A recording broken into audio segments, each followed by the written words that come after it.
കാരണം നമ്മളിവിടെ ഉണ്ട് എന്നുള്ളത് അവരെ ഒന്ന് അറിയിക്കുക, ഓർമ്മിപ്പിക്കുക. അതൊരു നല്ല കാര്യം. അപ്പം അങ്ങനെ ഒരിക്കൽ മെസ്സേജ് അയച്ചു. അപ്പോൾ ആള് നോർമലി നമ്മളോട് ചാറ്റ് ചെയ്തുകൊണ്ടിരുന്ന ആളാണ്. അപ്പം നോർമലി ചാറ്റ് ചെയ്തുകൊണ്ടിരുന്ന ഒരാളോട് അപ്പം നമ്മൾ ആദ്യമായിട്ട് നേരിട്ട് ഞാൻ ഒരു ലൊക്കേഷനിൽ പോയപ്പോൾ അദ്ദേഹത്തെ കണ്ടു. ജസ്റ്റ് ചിരിച്ചു, സംസാരിക്കാൻ വേണ്ടി അങ്ങോട്ട് പോയപ്പോൾ ആളെന്തോ ഭയങ്കര ഒരു ആറ്റിറ്റ്യൂഡ് ഇട്ടിട്ട് അങ്ങോട്ടേക്ക് പോയി. അപ്പം ഞാൻ വിചാരിച്ചു ഇയാൾ എന്ത് മനുഷ്യനെ. പക്ഷേ അതിൻ്റെ ബാക്കി ഞാൻ പറഞ്ഞല്ലോ, ഞാൻ അന്ന് പറഞ്ഞില്ലേ ഈ ഒരു സംഭവം ഇൻസൾട്ട് ചെയ്യുന്നു. പക്ഷേ ദൈവം ഉണ്ടെന്ന് പറയുന്നതിൻ്റെ തെളിവ് ഇതേ കൺട്രോളർ ഞാൻ ചെയ്ത ഒരു വർക്കിൻ്റെ കൺട്രോളറായിട്ട് വന്നു. ആ ഡയറക്ടറിൻ്റെ കയ്യിൽ നിന്ന് ആ കൺട്രോളർ ഒരുപാട് ചീത്തവിളി കേൾക്കുകയും ചെയ്തു. എന്നുവെച്ചാൽ ആള് പിന്നീട് എനിക്ക് മനസ്സിലായത് ആള് ശരിക്കും ഒരു ശുദ്ധനാണ്.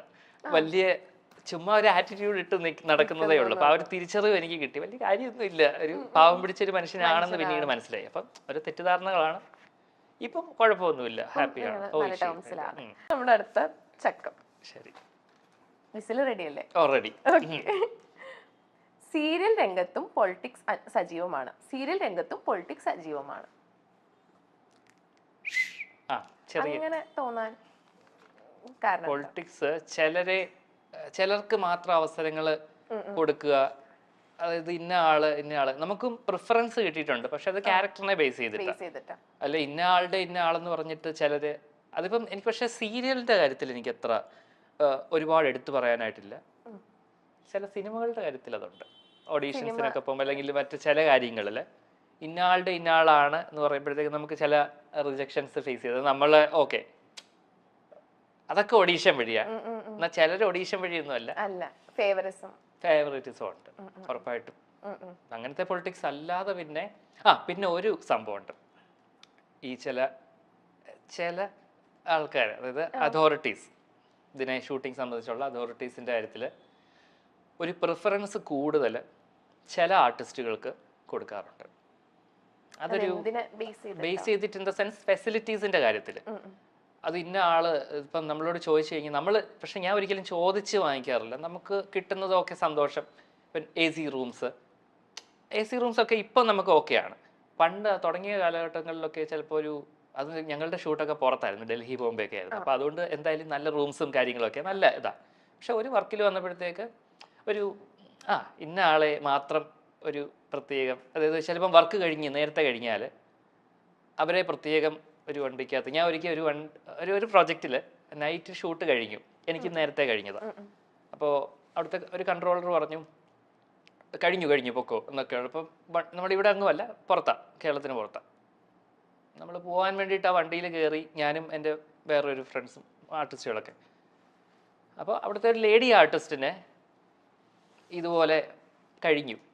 അപ്പോൾ അവരെ കൊണ്ട് വിടാൻ വേണ്ടിയിട്ട്, അപ്പം നമ്മളും ആ വണ്ടിയിൽ സഞ്ചരിച്ചു എന്ന് പറഞ്ഞിട്ട് കുഴപ്പമൊന്നുമില്ല, നമ്മൾ ഒരേ ഹോട്ടലിൽ തന്നെ സ്റ്റേ ചെയ്യുന്നത്. പക്ഷെ അത് ഉടനെ കൺട്രോളർ പറഞ്ഞു എവിടെ പോകുന്നു, ഇറങ്ങ.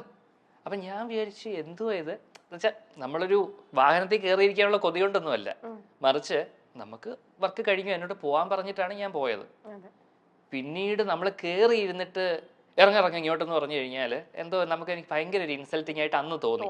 ഇപ്പൊ പിന്നെ ബോധേഡല്ല, ഒന്നും തോന്നലില്ല. ആണോ ഓടാ എന്നൊക്കെയുള്ള ബാക്കി പറയുന്നില്ലേ, അത്രേ ഉള്ളൂ. മനോരമയിലൂടെ പ്രേക്ഷകരുടെ ഇഷ്ട സീരിയലായി മാറിയ സീരിയലാണ് ചാക്കോയും മേരിയും. ഇതിൽ കേന്ദ്ര കഥാപാത്രങ്ങളായത് ചാക്കോയെ അവതരിപ്പിക്കുന്നത് ഏറെക്കുറെ പുതുമുഖമായ സജിൻ ജോൺ ആയിരുന്നു.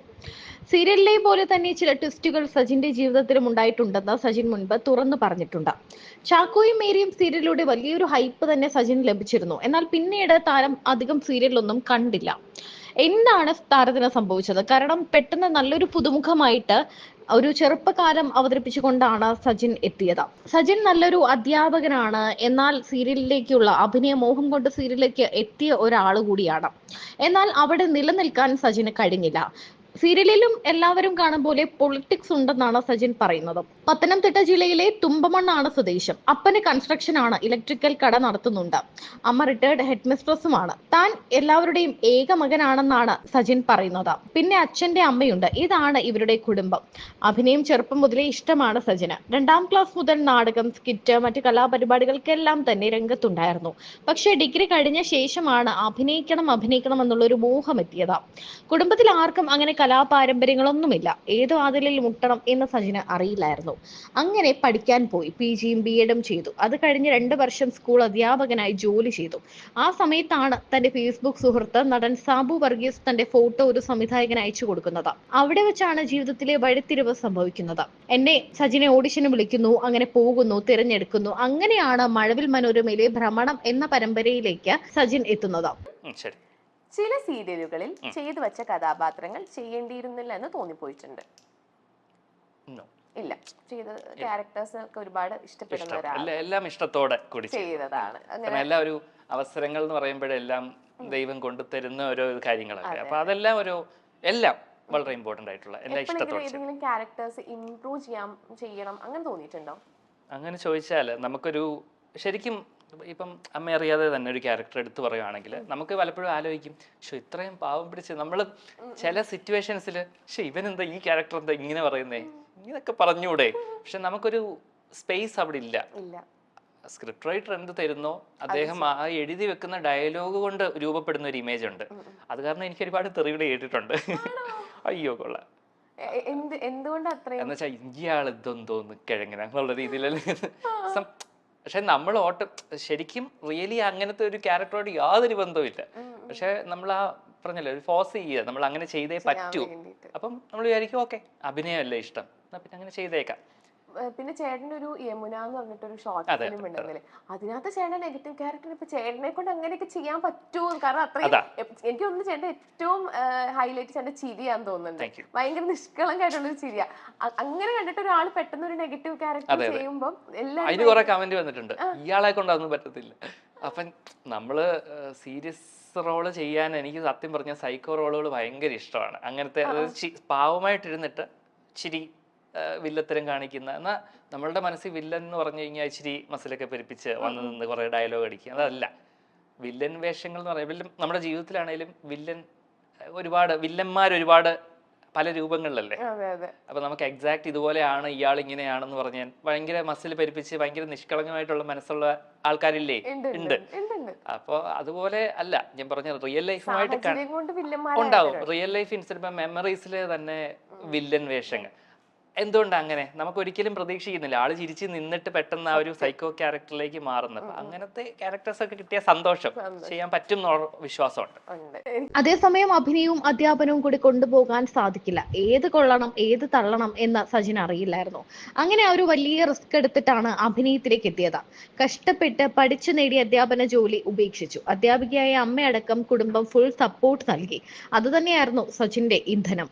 ഈശ്വരാനുഗ്രഹം കൊണ്ട് ആ ചെറിയ വേഷം വളരെ വലിയ രീതിയിൽ ശ്രദ്ധിക്കപ്പെട്ടു. ആ സമയത്ത് ചാക്കോയും മേരിയും സീരിയലും തുടങ്ങി. അതിലെ കുട്ടി ചാക്കോയ്ക്ക് ചുരുണ്ട മുടിയുണ്ട്, സജിനും ചുരുണ്ട മുടി. അത് കണ്ടപ്പോൾ സജിൻ ആത്മകഥം ചെയ്തിട്ടുണ്ട്, ചാക്കോ വളരുമ്പോൾ ആ കഥാപാത്രം ചെയ്യാൻ ഞാൻ ഫിറ്റ് ആണല്ലോ എന്ന്. പക്ഷേ അത്ഭുതം എന്ന് പറയട്ടെ, ഭ്രമണത്തിലെ തന്നെ ശ്രദ്ധിച്ച സംവിധായകൻ ചാക്കോയിലും മേരിയിലേക്കും തന്നെ വിളിക്കുകയായിരുന്നു എന്നാണ് പറയുന്നത്. അങ്ങനെ മനസ്സിൽ കണ്ടത് കൈവെള്ളയിൽ കിട്ടിയ പോലെയായി.